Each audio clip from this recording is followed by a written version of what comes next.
രണ്ടാമത്തെ വിഷയം ഗ്രാമപഞ്ചായത്തില് ഇ.വി. കുഞ്ഞബ്ദുള്ള എന്ന് പറയുന്ന സ്ഥാനാർത്ഥി, ആ സ്ഥാനാർത്ഥിയെ പിൻവലിപ്പിച്ച ഞങ്ങളല്ല, ജനകീയ മുന്നണിയുടെ ജമാഅത്ത് ഇസ്ലാമിയുടെ കുഞ്ഞാലി മാസ്റ്റർ അടക്കമുള്ള ആൾക്കാരാണ് നോമിനേഷൻ കൊടുപ്പിച്ച് അവർ തന്നെയാണ് പിൻവലിച്ചത്. ഞാൻ ചോദിക്കട്ടെ, ലീഗിന് വേണ്ടിയാണ് കുഞ്ഞബ്ദുള്ള പിൻവലിച്ചതെങ്കിൽ തൊട്ടടുത്ത ദിവസം മുതൽ തെരഞ്ഞെടുപ്പിന്റെ ദിവസം വരെ CPM-ന്റെ ഇടതുപക്ഷ മുന്നണി പിന്തുണക്കുന്ന സ്വാതന്ത്ര്യ സ്ഥാനാർത്ഥി അബ്ദുള്ളയുടെ കൂടെ ലീഗുകാരുടെ വീടുകളിലേക്ക് വന്നത് ആ പ്രദേശത്തുള്ള മുസ്ലിം വീടുകളിലേക്കും മറ്റു വീടുകളിലേക്കും വോട്ട് പിടിക്കാൻ ഈ പോതുകണ്ടി അബ്ദുള്ളയുടെ കൂടെ പോയി ഇ.വി. കുഞ്ഞബ്ദുള്ളയാണ്. അങ്ങനെ ലീഗിന്റെ നേതാക്കന്മാർ ഇടപെട്ടുകൊണ്ടാണ് കുഞ്ഞബ്ദുള്ളയെ പിൻവലിച്ചെങ്കിൽ അദ്ദേഹം ഒരിക്കലും ലീഗിനെതിരായിട്ട് വരില്ല. അതുകൊണ്ട് ഞങ്ങൾ പറയുന്ന ജമാഅത്തെ ഇസ്ലാമിയും ഇടതുപക്ഷവും തമ്മിൽ നടന്ന ചില രാഷ്ട്രീയ ചർച്ചയുടെ ഭാഗമായിട്ട്, അതായത് വാണിമേലിലെ ഈ പ്രദേശത്ത് ലീഗിന് ഭൂരിപക്ഷമുള്ള ഏതെങ്കിലും ഒരു വാർഡിൽ ലീഗിനെ ഒതുക്കണമെന്നുള്ള CPM-ന്റെ, കോൺഗ്രസിന്റെ, ജമാഅത്ത് ഇസ്ലാമിയുടെ ഇവരുടെയൊക്കെ രാഷ്ട്രീയപരമായ ഒരു ഗൂഢ ആലോചനയുടെ ഭാഗമായിട്ടാണ് കുഞ്ഞബ്ദുള്ളയുടെ നോമിനേഷൻ അവിടെ പിൻവലിക്കപ്പെടുന്നതും അതുപോലെ തന്നെ പോതുകണ്ടി അബ്ദുള്ള ജമാഅത്ത് ഇസ്ലാമിയുടെയും കമ്മ്യൂണിസ്റ്റ് പാർട്ടി എന്ന് പറയുന്ന കേരളത്തിലെ മതനിരപേക്ഷ പാർട്ടിയുടെ ഒറ്റക്കെട്ടായ ഒരു സ്ഥാനാർത്ഥിയായിട്ട് അവിടെ മാറിയത്. മുല്ലപ്പള്ളിയുടെ ആഹ്ലാദ പ്രകടനവുമായി ബന്ധപ്പെട്ട ആരോപണം, മുല്ലപ്പള്ളിയുടെ ആഹ്ലാദ പ്രകടനത്തിൽ പല ആൾക്കാരും ആഹ്ലാദിച്ചിട്ടുണ്ട്. ഞങ്ങളിപ്പം ഒരു സ്ഥാനാർത്ഥി ജയിക്കുമ്പോൾ ആ സ്ഥാനാർത്ഥി ജയിച്ചിട്ട് ആഹ്ലാദ പ്രകടനം നടത്തുമ്പോൾ നിങ്ങളിത് പങ്കാളികളാകണ്ട എന്ന് പറയുന്നത് ലീഗിന് പറ്റില്ല. അതിൽ മുല്ലപ്പള്ളി ജയിച്ചപ്പോൾ ആഹ്ലാദിച്ചവർ ആരൊക്കെയാണ്? ഇവിടെയുള്ള കമ്മ്യൂണിസ്റ്റുകാർ ആഹ്ലാദിച്ചില്ലേ? അവർക്ക് കമ്മ്യൂണിസ്റ്റ് പാർട്ടിയുടെ പതാക പിടിച്ചിട്ട് പ്രകടനം നടത്താൻ പറ്റുന്നില്ല. അതുകൊണ്ട് മാത്രം അവർ ഒതുങ്ങി നിന്ന്. ഇവിടെ മുല്ലപ്പള്ളി ജയിച്ചപ്പോൾ പൊട്ടിച്ചിരിച്ച ആൾക്കാരുണ്ട്. എന്തിനു പറഞ്ഞ മുഖ്യമന്ത്രി അച്യുതാനന്ദൻ ചിരിച്ചില്ലേ ചാനലിന് മുമ്പിൽ? അച്യുതാനന്ദൻ ചിരിച്ചില്ലേ? കാരണം കേരളത്തിൽ അച്യുതാനന്ദൻ അറിയാം കേരളത്തിലെ LDF തോക്കണം. കാരണം അച്യുതാനന്ദൻ പറഞ്ഞ വർഗീയ കൂട്ടുകെട്ടിനെ ഏറ്റവും എതിർത്ത കമ്മ്യൂണിസ്റ്റ് പാർട്ടിയുടെ നേതാവ് അച്യുതാനന്ദൻ. ആ അച്യുതാനന്ദന്റെ വാക്കുകൾ ധിക്കരിച്ചുകൊണ്ട് PDP-യുമായി വേദി പങ്കിട്ടപ്പോൾ ഇത് കേരളത്തിലെ കമ്മ്യൂണിസ്റ്റ് പാർട്ടിയുടെ പതനത്തിലേക്കാണ് നീങ്ങുന്നതെന്ന് അച്യുതാനന്ദൻ ചൂണ്ടിക്കാണിച്ചപ്പോൾ അതിനെതിരായിട്ടുള്ള അല്ലെങ്കിൽ അത് അനുകൂലമായിട്ടുള്ള ഒരു വിജയത്ത് വന്നപ്പോൾ അച്യുതാനന്ദൻ ചിരിച്ചു. നമ്മൾ കണ്ടു.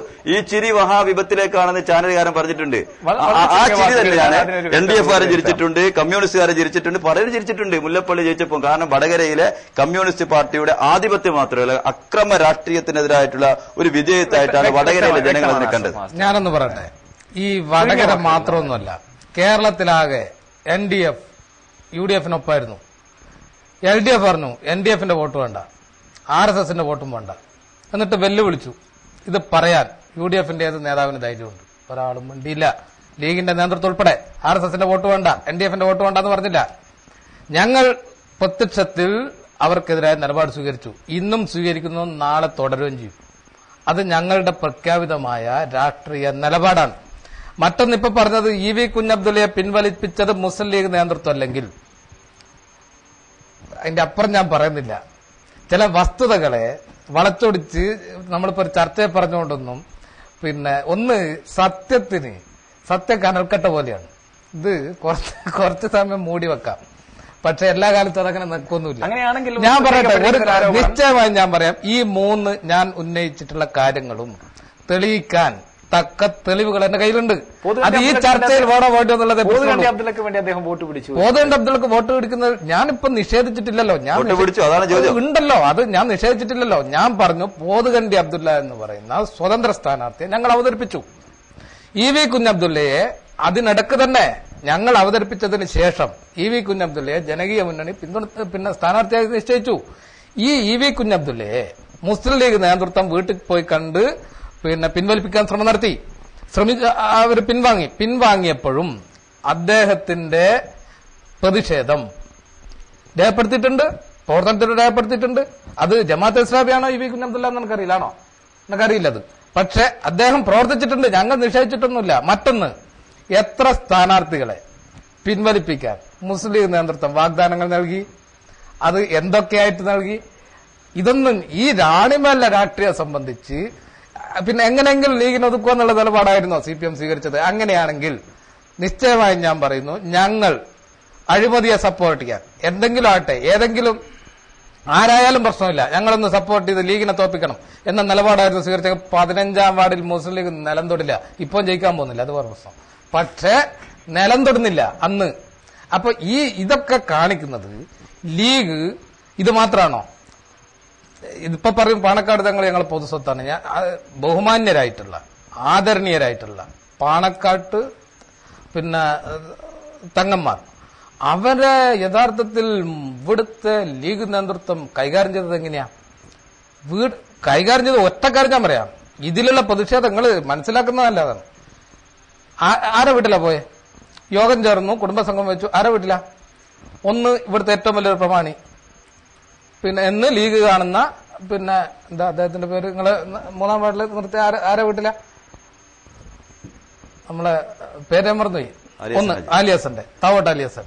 2 നിർത്തിയത് ഇവിടെ 5-ാം വാർഡിൽ നിർത്തിയത്, കൊണ്ടുചെന്നത് ആരെ വീട്ടിലാ? ആപ്പി കോച്ചിന്റെ വീട്ടിലല്ലേ? ആപ്പി കോച്ച് എപ്പോഴാ ലീഗിന്റെ നേതാവായത്? ആപ്പി കോച്ചിന്റെ വീടല്ലാതെ മറ്റൊരു വീട് പാണക്കാട് തങ്ങളെ കൊണ്ടുചെന്നിരുത്താൻ ലീഗിനുണ്ടായിരുന്നില്ല 5-ാം വാർഡിൽ. ഈ പ്രതിഷേധം ലീഗിനകത്ത് ശക്തമല്ലേ? ഇവർ കാണുന്നുണ്ടോ ഇല്ലോ എന്നുള്ള വേറെ വിഷയം. മറ്റൊന്ന്, എന്താ ഇതിന്റെ കാര്യം? പണമാണ്.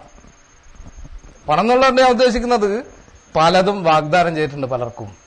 അതിനാണ് പലരും പല വീടുകളിലും ചെന്നത് എന്ന് ഞാൻ ഉന്നയിക്കുവാണ്, ഉന്നയിക്കുവാണ് ആധികാരികമായിട്ട്. ഇതിലേ 15-ാം വാർഡില് ലീഗിനെ കമ്മ്യൂണിസ്റ്റ് പാർട്ടി വിചാരിച്ചാൽ ഒതുക്കാൻ പറ്റുമായിരുന്നു എന്നൊരു പരാമർശം നടത്തി. ഞാൻ ചോദിക്കട്ടെ, 15-ാം വാർഡില് നിങ്ങൾ സ്വീകരിച്ച സമീപനം ആദ്യം എന്തായിരുന്നു? 15-ാം വാർഡില് മൂസമാഷയ്ക്ക് പിന്തുണ കൊടുക്കാനായിരുന്നു വാണിമേലിലെ CPM ലോക്കൽ കമ്മിറ്റിയുടെ തീരുമാനം അതായിരുന്നു. മൂസമാഷ് അതിനുവേണ്ടി ചരട് വെച്ചിട്ടുണ്ട്. CPM മൂസമാഷുമായി ബന്ധപ്പെട്ട കഴിഞ്ഞ ജില്ലാ പഞ്ചായത്ത് പ്രസിഡന്റ് KP കുഞ്ഞമ്മൂട്ടി മാസ്റ്റർ അടക്കം ഇവിടെ എത്തിച്ചിട്ടുണ്ട് CPM പിന്തുണ വാങ്ങാൻ. പക്ഷെ 15-ാം വാർഡിലെ കമ്മ്യൂണിസ്റ്റ് മാർക്സിസ്റ്റ് പാർട്ടിയുടെ പ്രവർത്തകന്മാർ അവർ ഉറച്ചു പറഞ്ഞു, ടി മൂസ മാസ്റ്റർക്ക് നിങ്ങൾ പറഞ്ഞാലും ഞങ്ങൾ വോട്ട് ചെയ്യൂല. ടി മൂസ മാസ്റ്റർ എന്ന് പറയുന്ന അഴിമതിക്കാരന് നിങ്ങൾ പാർട്ടി തീരുമാനിച്ചാലും ആര് തീരുമാനിച്ചാലും മൂസ മാഷക്ക് ഞങ്ങൾ വോട്ട് ചെയ്യൂല. അപ്പൊ ഇവർ മനസ്സിലാക്കി, ഇവർ പിന്തുണ പതിച്ചു നൽകിയാലും 15-ാം വാർഡിലെ നിഷ്കളങ്കരായ കമ്മ്യൂണിസ്റ്റുകാരുടെ വോട്ട് CPM പിന്തുണക്കുന്ന സ്വതന്ത്ര സ്ഥാനാർത്ഥിയുടെ പെട്ടിയിൽ പോവില്ല.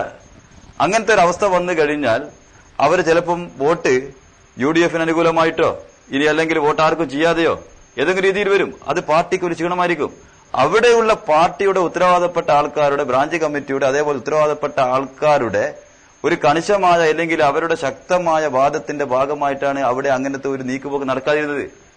ഇവിടുത്തെ CPM വളരെ വലിയൊരു താല്പര്യമുണ്ടായിരുന്നു ആ വാർഡിൽ മൂസമാഷയ്ക്ക് പിന്തുണ കൊടുത്തിട്ട് അവരെ എന്ത് ചെയ്യണം, ലീഗിനെ അവിടെ തറപറ്റിക്കുന്നത്. പക്ഷെ അവിടുത്തെ പാർട്ടി പ്രവർത്തകന്മാരുടെ നിശ്ചയദാർഢ്യത്തിന് മുമ്പിൽ ഇവർ പരാജയപ്പെടുകയായിരുന്നു. അവര് ശക്തമായ നിലപാടെടുത്ത് അഴിമതിക്കാരനെ ഞങ്ങൾ കൂട്ടി. പിന്നെ അവരെന്ത് ചെയ്തു? അതിൽ വളരെ കൃത്യമായൊരു വ്യക്തത വരുത്തിയിട്ടിരിക്കുന്നു. ലോക്കൽ കമ്മിറ്റിയുടെ തീരുമാനം എന്ന് പറഞ്ഞുകൊണ്ട് തന്നെയാണ് ശ്രീ അഷ്റഫ് കൊറ്റാല ഈ പ്രസ്താവനയെ പറഞ്ഞിരിക്കുന്നത്. ലോക്കൽ കമ്മിറ്റിയുടെ തീരുമാനം പറയാം. Ashraf Kottala local secretary. ഞങ്ങളുടെ ലോക്കൽ കമ്മിറ്റി ഒരു ഘട്ടത്തിൽ പോലും മൂസമാഷ പിന്തുണക്കാൻ തീരുമാനിച്ചിട്ടില്ല. മാത്രമല്ല, അടിസ്ഥാനരഹിതമായ ഒരു ആരോപണം കൂടി KP കുഞ്ഞമ്മൂട്ടി മാസ്റ്റർ ഈ തെരഞ്ഞെടുപ്പുമായി ബന്ധപ്പെട്ട് വാണിമേലിൽ ഏതെങ്കിലും സ്ഥാനാർത്ഥി ഇവിടെ വന്ന നമുക്കറിയില്ല, വാണിമേലിലെ ഒരു കമ്മിറ്റിക്കകത്തും പങ്കെടുത്തിട്ടില്ല കുഞ്ഞമ്മൂട്ടി മാസ്റ്റർ. ഈ കാര്യത്തിൽ ഞങ്ങൾക്ക് വ്യക്തത ഉണ്ടായിരുന്നു. പിന്നെ അഴിമതിക്കെതിരായ അഴിമതി എന്ന് പറഞ്ഞാൽ ലീഗും അഴിമതിയാണ്, മൂസമാഷ അഴിമതിയാണ്. ലീഗിനെ വിട്ട് മൂസമാഷ പിന്തുണച്ച അഴിമതിയെ പിന്തുണച്ചു തന്നെയാണ് ഞങ്ങളത് കണ്ടത്. അതുകൊണ്ട് അഴിമതിക്കെതിരായ നിലപാട് തന്നെയാണ് ഞങ്ങൾ ഉയർത്തിപ്പിടിച്ചത്. ശരി, നേരത്തെ പ്രദീപ് മാസ്റ്റർ രണ്ടാമത്തെ ആരോപണം, പണക്കാരോടൊപ്പം നിൽക്കുന്നു മുസ്ലിം ലീഗ്. പണക്കാരുടെ ആരാധ്യരായ തങ്ങൾമാർ വന്നപ്പോഴും അവരെ പണക്കാരുടെ മാത്രം. കേരളത്തിലെ കമ്മ്യൂണിസ്റ്റ് മാർക്സിസ്റ്റ് പാർട്ടിക്ക് ലീഗ് പണക്കാരുമായിട്ട് അടുക്കുന്നു എന്ന് പറയാൻ എന്തെങ്കിലും അവകാശമുണ്ടോ? പറയട്ടെ. കേരളത്തിലെ കമ്മ്യൂണിസ്റ്റ് മാർക്സിസ്റ്റ് പാർട്ടി അടുത്ത കാലത്ത് അവര് അനുഭവിച്ച ഏറ്റവും വലിയ പ്രയാസം, പിണറായി വിജയൻ അടക്കമുള്ള ആൾക്കാര് സാന്റിയാഗോ മാർട്ടിന്റെയും അതേപോലെ തന്നെ ചില പുത്തൻ പണക്കാരുടെ ആൾക്കാരായിട്ട് മാറിയത് കമ്മ്യൂണിസ്റ്റുകാർ പഴയ ഈ തൊഴിലാളി മനോഭാവമൊക്കെ മറന്നുകൊണ്ട് പണക്കാര് പിന്നാലെ പോകുന്നെന്നുള്ള ഒരു പാട്ടാണ് കേരളത്തിൽ അങ്ങോളം ഇങ്ങോളം പാടിക്കൊണ്ടിരിക്കുന്നത്. കമ്മ്യൂണിസ്റ്റ് പാർട്ടിയിൽ ഒരുപാട് ചർച്ചയ്ക്ക് വന്നു, അതുകൊണ്ട് ഞാൻ ആ കാര്യത്തിലേക്ക് പറയുന്നില്ല. പിന്നെ പാണക്കാട് സയ്യിദ് മുഹമ്മദ് അലി ശിഹാബ് തങ്ങളുടെ മകൻ ബഷീർ അലി ശിഹാബ് തങ്ങൾ, മുനവർ അലി ശിഹാബ് തങ്ങൾ അവരൊക്കെ വാണിമേൽ വന്നിട്ടുണ്ട്. അവര് വാണിമേൽ വരുമ്പോൾ വാണിമേലിലെ മുസ്ലിം ലീഗിന്റെ അല്ലെങ്കിൽ UDF തെരഞ്ഞെടുപ്പ് പ്രചരണവുമായി ബന്ധപ്പെട്ടുകൊണ്ട് ഞങ്ങൾ ചില പരിപാടികൾ വെച്ചിട്ടുണ്ട്. അത് പിന്നെ ചില വീടുകളിലാണ്, ചിലത് മദ്രസകളിൽ വെച്ചിട്ടുണ്ട്, ചിലത് സ്കൂളുകളിൽ വെച്ചിട്ടുണ്ട്. അതേ രീതിയിൽ അവർ വന്നപ്പോൾ എന്താണ്, പിന്നെ താവോട്ടുമുക്കില് അവിടെ കേന്ദ്രീകരിക്കാൻ പറ്റുന്ന ഒരു വീട് എന്ന നിലയിൽ ആലിയസിന് അതിന്റെ വീട്ടിൽ വന്നു. ഇവിടെ അപ്പുറത്ത് വെള്ളിയോട് വാർഡും 5-ാം വാർഡിന്റെയും 4-ാം വാർഡിന്റെയും ഒരു അതിർത്തിയുള്ള ഒരു വീട് എന്ന നിലയിൽ പിന്നെ അവിടെ നസീറിന്റെ വീട്ടിൽ വന്നു. അതിനപ്പുറത്ത് ഏതെങ്കിലും ഒരു പണക്കാരന്റെ വീട്ടിൽ പോയി എന്നോ അല്ലെങ്കിൽ പണക്കാരെ ചാക്കിട്ട് പിടിക്കുന്നോ അതിന്റെ ആവശ്യമൊന്നും ലീഗിനില്ല. പാണക്കാട് സയ്യിദ് മുഹമ്മദ് അലി ശിഹാബ് തങ്ങൾ വന്ന് കയറാൻ പറ്റാത്ത വീടൊന്നുമില്ല. താവോട്ട് അലിയസങ്ങാന്റെ ഒന്നുകൂടി പറയട്ടെ, താവോട്ട് അലിയസങ്ങാന്റെ വീടും നസീറിന്റെ വീടും. അത് മാത്രമല്ല ഈ പണക്കാരുടെ പിന്നാലെ പിരിവിന് വേണ്ടിയിട്ട് നിരന്തരമായിട്ട് സമ്മേളനത്തിന്റെ പിരിവും മറ്റു പിരിവും അതൊക്കെ പറഞ്ഞുകൊണ്ട് നിരന്തരമായിട്ട് ഈ വീടുകളിൽ കയറി ഇറങ്ങി നടക്കുന്നവരാണ് കമ്മ്യൂണിസ്റ്റ് പാർട്ടിയുടെ ലോക്കൽ സെക്രട്ടറി അടക്കമുള്ള നേതാക്കന്മാർ. അവർ പറയട്ടെ, ഈ വരുന്ന പണക്കാരെയൊക്കെ മാറ്റി നിർത്തിക്കൊണ്ട് തൊഴിലാളി വർഗബോധം മാത്രം പറഞ്ഞുകൊണ്ട് ഇവർ പാവപ്പെട്ടവന്റെ വീട്ടിൽ മാത്രമേ പോകുന്നെങ്കിൽ അവർക്ക് പറയാം. ഈ പണക്കാരുടെ വീട്ടിൽ നിന്ന് ഇറങ്ങിക്കളിക്കുന്ന ആൾക്കാരാണ് പറയുന്നത് ലീഗ് പണക്കാരുടെ പണച്ചാക്കിന്റെ കൂടെ പോകുന്നു. ഇതൊന്നും എന്താണ് ജനങ്ങളെ വിഡ്ഢികളാക്കാനല്ലാതെ യാഥാർത്ഥ്യമായിട്ട് ബന്ധമില്ല. ഞാൻ വ്യക്തമാക്കാം ഒരു വിഷയം. ഇവരോട് പണം വാങ്ങാൻ പാടില്ല എന്നൊന്നും ഞാൻ പറഞ്ഞിട്ടില്ല. ഇവര് പോകാൻ പറ്റാത്ത വീടാണ് ഈ 2 വീടുകൾ എന്നും ഞാൻ പറഞ്ഞിട്ടില്ല. ഞാൻ പറഞ്ഞ ഒറ്റ വിഷയമുള്ളൂ. ലീഗ് മുമ്പൊരു കാലത്തുമില്ലാത്ത രൂപത്തിൽ വാർഡ് തെരഞ്ഞെടുപ്പിലേക്ക് നിങ്ങൾ നോക്കണം. ലീഗിന് മഹാഭൂരിപക്ഷത്തോടുകൂടി ലീഗിന്റെ കുത്തക വാർഡുകളാക്കി വിയോജിച്ചു വെച്ച നേരത്തെ പറഞ്ഞ ഭരണസ്വാധീനം ഉപയോഗിച്ച് വാർഡ് മുറിച്ചെടുത്തു എന്നല്ലേ? അങ്ങനെ പാണിമ പഞ്ചായത്തിൽ ഭരണസ്വാധീനം ലീഗിനാ. അപ്പൊ അതൊക്കെ ആളുകൾക്ക് വേഗം മനസ്സിലാകുന്ന കാര്യം. ഞാൻ പറയുന്നത് അങ്ങനെ മുറിച്ചു വെച്ച വാർഡിനകത്ത് പാണക്കാട്ട് തങ്ങന്മാർ ബഹുമാന്യരായ ലീഗിന്റെ നേതൃത്വം വരണമായിരുന്നോ ഒരു വാർഡ് തെരഞ്ഞെടുപ്പിൽ? അങ്ങനെ വന്നത് മോശമാണെന്ന് ഞാൻ പറയുന്നില്ല, വരുന്ന ആളാണ്. അങ്ങനെ വന്നു കഴിഞ്ഞാൽ അത് ലീഗിനകത്തുള്ള സാധാരണക്കാരെ വിശ്വാസത്തിലെടുക്കുന്ന രൂപത്തിലായിരിക്കണ്ടേ എന്നാണ് എന്റെ ചോദ്യം. അല്ലാതെ ആ വീട് എന്ന് പറഞ്ഞാൽ ഒരു നിഷിദ്ധമായ വീടുകളാണ് എന്നൊന്നും ഞാൻ പറഞ്ഞില്ല.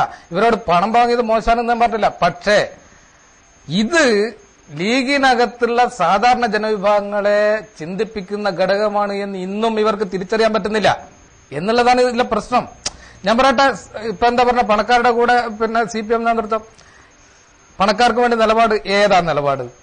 കേരളത്തിലെ പാവപ്പെട്ട 5.5 ലക്ഷം ആളുകൾക്ക് വീട് കൊടുക്കാൻ തീരുമാനിച്ച പണക്കാർക്ക് വേണ്ടിയാ? കേരളത്തിലെ 2 രൂപക്ക് അരി കൊടുക്കാൻ 47 ലക്ഷം കുടുംബങ്ങൾക്ക് അരി കൊടുക്കാൻ തീരുമാനിച്ചത് പണക്കാർക്ക് വേണ്ടിയാ? കേരളത്തിലെ പൊതുമേഖലാ സ്ഥാപനം അടച്ചുപൂട്ടിയത് തുറക്കാൻ തീരുമാനിച്ച പണക്കാർക്ക് വേണ്ടിയാണോ? കേരളത്തിൽ പണക്കാർക്ക് വേണ്ടി ഏതാ നിലപാട് സ്വീകരിച്ചത്? ഒരു നിലപാട് സ്വീകരിച്ചിട്ടില്ല. എന്നാൽ ഇവരെ ഭരണകാലത്തോ ഈ പൊതുമേഖലാ സ്ഥാപനങ്ങൾ അടച്ചുപൂട്ടണമെന്ന് ചൌധരി കമ്മീഷന്റെ ശുപാർശയുണ്ടാക്കി അടച്ചുപൂട്ടാൻ തീരുമാനിച്ച് മറച്ചു വെക്കാൻ തീരുമാനിച്ചത് UDF ആർക്ക് വേണ്ടി? പാവപ്പെട്ടവർക്ക് വേണ്ടിയല്ല, പണക്കാർക്ക് വേണ്ടി. ഞാൻ പറഞ്ഞു വരുന്നത് ഇത് 2 നയങ്ങൾ തമ്മിലുള്ള വ്യത്യാസമാണ്. ഇത് കൂടിച്ചേരുവാനോ തമ്മിൽ താതാത്മ്യപ്പെട്ടുവാനോ പറ്റില്ല. അത് 2 നിലപാടുകളായിട്ട് നിൽക്കും. ഞാൻ സൂചിപ്പിച്ചത് അതുമായി ബന്ധപ്പെട്ട് ഞാൻ സൂചിപ്പിച്ചത് വാണിമേലിലെ രാഷ്ട്രീയത്തിൽ ലീഗ് വീണ്ടും വീണ്ടും തെറ്റുകൾ ആവർത്തിച്ചു എന്നുള്ളതാണ് മാത്രമാണ് ഞാൻ സൂചിപ്പിച്ചത്. അല്ലാതെ ഈ വീടുകൾ നിഷിദ്ധമാണെന്നോ ഞാൻ ആ വീട്ടിൽ പോകില്ല എന്നൊന്നും പറഞ്ഞില്ല. മറ്റൊന്ന്, തവട്ടാലിയസിന്റെ വീടുകളിൽ ചിലപ്പോൾ തവട്ടാലിയസൻ നേരത്തെ നമ്മളെല്ലായിട്ട് ബന്ധമുള്ള അന്തർവാഷ് ഒക്കെ നല്ല ബന്ധം ഉണ്ടായിരുന്ന ആളുകളാണ്. വീട്ടിൽ പോയിട്ടുണ്ട്, ഫണ്ട് ചേർത്തിട്ടുണ്ട്, ഫണ്ടിന് കണക്കും വെച്ചിട്ടുണ്ട്, ഒക്കെ ചെയ്തിട്ടുണ്ട്, കണക്കും വെച്ചിട്ടുണ്ട്. അതിലെന്താ തർക്കം? ലീഗ് ചേർക്കുന്ന പോലെയല്ലേ ഉള്ളൂ. ലീഗ് ചേർക്കുന്ന പോലെയല്ല. ഞങ്ങൾ ഫണ്ട് പാവപ്പെട്ടവർ മാത്രമേ പിരിക്കൂ എന്ന അഭിപ്രായമൊന്നുമില്ല. ഈ നാട്ടിൽ നല്ല പണമുള്ള ആളുകളുടെ വീട്ടിൽ നിന്നൊക്കെയാണ് ഫണ്ട് പിരിക്കും. പക്ഷെ അവർക്ക് വേണ്ടി എന്തെങ്കിലും സാധനം സൗജന്യമായോ പഞ്ചായത്ത് വകയോ മറിച്ചു നൽകുകയോ അതിനകത്ത് കൃത്രിമം കാണിക്കുകയോ ചെയ്യില്ലെന്നേ ഉള്ളൂ. ഞങ്ങളൊന്നും അടിയറവ് വെക്കില്ല. ഞങ്ങൾക്ക് പണം തരും ആളുകൾ, കാരണം ഞങ്ങളെ വിശ്വാസത്തിലെടുക്കും. ധാർമ്മികതയെ സംബന്ധിച്ചുള്ള ഞാൻ കേരള രാഷ്ട്രീയത്തിലേക്കാണ് ഫാരിസ് അബൂബക്കറിന്റെ സാന്റിയാഗോ മാർട്ടിന്റെ കഥ വീണ്ടും പറയേണ്ടതില്ല. കമ്മ്യൂണിസ്റ്റുകാർക്ക് ഇതൊക്കെ പറയായിരുന്നു. AKജിയുടെയും കൃഷ്ണപ്പള്ളിയുടെയും കാലത്ത് കമ്മ്യൂണിസ്റ്റ് ആണെങ്കിൽ ഞങ്ങൾ പണക്കാരുടെ പിന്നാലെ പോലൊക്കെ പറയാം. ഇപ്പോഴത്തെ കമ്മ്യൂണിസ്റ്റുകാർക്ക് പറയാനില്ലെന്ന് മാത്രം പറഞ്ഞുകൊണ്ട് ആ ഭാഗം ഞാൻ അവിടെ അവസാനിപ്പിക്കുകയാണ്. പിന്നെ ഈ സാധാരണക്കാരായ ലീഗുകാർക്ക് വല്ലാത്ത അമർഷം ആര്യസനായിന്റെ വീട്ടിലും നസീറിന്റെ വീട്ടിലും തങ്ങൾ വന്നതിലെന്ന് പറഞ്ഞു. ആ അമർഷത്തിന്റെ ഫലമാണെന്ന് എനിക്കറിയില്ല. ഈ 2 കുടുംബ സംഗമങ്ങളിലും പങ്കെടുത്ത ആൾക്കാരുടെ എണ്ണം ശരിക്കും ഒരു കുടുംബ സംഗമത്തിൽ 200-250 ആൾക്കാർ പങ്കെടുത്തിട്ടുണ്ട്. സാധാരണക്കാരായ ആൾക്കാരാണ്. ലീഗിന്റെ എല്ലാ പ്രവർത്തകന്മാരും അവിടെ എത്തിയിട്ടുണ്ട്. അത് നമുക്ക് തെരഞ്ഞെടുപ്പിന്റെ റിസൾട്ടോട് കൂടി മനസ്സിലാക്കും ഈ കുടുംബ സംഗമം. പിന്നെ മുസ്ലിം ലീഗിന്റെ കുടുംബ സംഗമങ്ങളിലും മറ്റും അതേപോലെ തന്നെ സമ്മേളനങ്ങളിലും അത് പാണക്കാട് തങ്ങന്മാരെല്ലാം നമുക്കിപ്പോ കമ്മ്യൂണിസ്റ്റ് പാർട്ടിയുടെ നേതാക്കന്മാരെ കൊണ്ടുവരാൻ പറ്റുമോ? ഞങ്ങൾ കൊണ്ടുവന്ന ലീഗിന്റെ നേതാക്കന്മാരെയാണ്. മഹാനായ പാണക്കാട് സയ്യിദ് മുഹമ്മദ് അലി ശിഹാബ് തങ്ങളുടെ പുത്രന്മാരെയാണ്, അവർ അനുജന്മാരെയാണ്. അവരെയൊക്കെ ലീഗിന്റെ ആവശ്യത്തിന് വേണ്ടി ഉപയോഗിക്കും. അത് എല്ലാ കാലവും എന്ത് ചെയ്തിട്ടുണ്ട്? തങ്ങന്മാർ പാർട്ടിയുടെ ഒരു പ്രധാനപ്പെട്ട ഘടകമാണ്. അതേപോലെ തന്നെ പാർട്ടി അവരെ ഉപയോഗപ്പെടുത്തിയിട്ടുണ്ട്. അവരുടെ മത രാഷ്ട്രീയ രംഗത്തുള്ള വിവരങ്ങൾ ഞങ്ങളുടെ പ്രവർത്തകന്മാരുമായി പങ്കുവച്ചിട്ട് ലീഗിന്റെ പ്രതിസന്ധി ഘട്ടങ്ങളിലൊക്കെ അവരെന്ത് ചെയ്തിട്ടുണ്ട്? സഹായത്തിനെത്തിയിട്ടുണ്ട്. അതിന്റെ ഭാഗമായിട്ട് തന്നെയാണ് മുസ്ലിം ലീഗിന്റെ നേതാക്കന്മാരെ കൊണ്ടുപോകും. ഞങ്ങള് വേറെ ഏതെങ്കിലും മതമൌലികവാദ സംഘടനകളുടെ നേതാക്കന്മാരെ കൊണ്ടുവന്ന് പ്രസംഗിപ്പിച്ചിട്ടുണ്ടെങ്കിൽ എന്റെ സുഹൃത്തിനെ ആക്ഷേപിക്കാമായിരുന്നു. അവസാനിപ്പിക്കേണ്ടതുണ്ട്.